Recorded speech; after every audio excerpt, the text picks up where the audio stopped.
starting. I bet. This isn't any regular heat. This is nuclear heat. Live from the 93.7 The Ticket studios in the heart of Lincoln, America. Bringing you the latest from the Square Circle on 93.7 The Ticket and theticketfm.com. Here is your host, Jake Bakovic. Yes, glad to be back with you here on a Tuesday night. I am Jake Bakovic, and this is Nuclear Heat on 93.7 The Ticket as we do our WWE Week in Review, and specifically this week, look forward to SummerSlam, which is Saturday, one of the biggest premium live events of the year for the WWE. Supposedly, at one point, was stuck in there at second. Over the years, I think, over the Triple H era specifically, some of these different premium live events have somewhat taken over that. I think, you've got some different cards there, but it's supposed to kind of be the second biggest event. It's interesting. The card, which we'll go over, deals with a lot of kind of the younger stars that have maybe not taken a break since WrestleMania, where you've had a few folks taking breaks since WrestleMania and maybe expecting returns there. So it's going to be a fun SummerSlam. I think the card looks good. Generally, we do SmackDown and Raw reviews, and we will do that. But I will say this about this week in wrestling: it takes me back to the Vince McMahon era, because this Raw and SmackDown just didn't have a whole lot to it as far as moving the stories forward.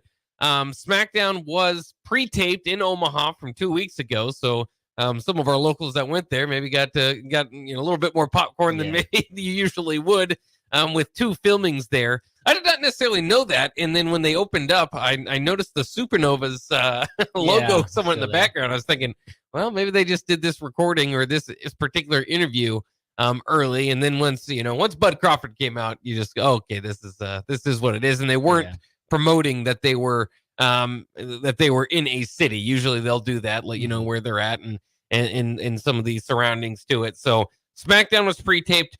Raw, I think it did a pretty typical job as far as just kind of putting the last few details into many of these feuds, but I don't think advanced them too much. So I mean, we did have some things that we'll go over: the tag team gauntlet in SmackDown, the Wyatt Six unmasking in Raw. So there's a few things that we can go over the weeklies, but really this week, and specifically this week in SmackDown and Raw, was about once again just putting the final dotting the I's and crossing the T's for SummerSlam, and that's where we are. So we'll do a big kind of a heavy SummerSlam preview show. But either way, we'll go over SmackDown and Raw as well. Augie Pena in here, my tag team partner here on Nuclear Heat. Augie, how have you been enjoying your wrestling? It's a mixed bag. Like you said, SmackDown's been, I think this is probably some of the worst storytelling just shows for SmackDown I remember in recent memory.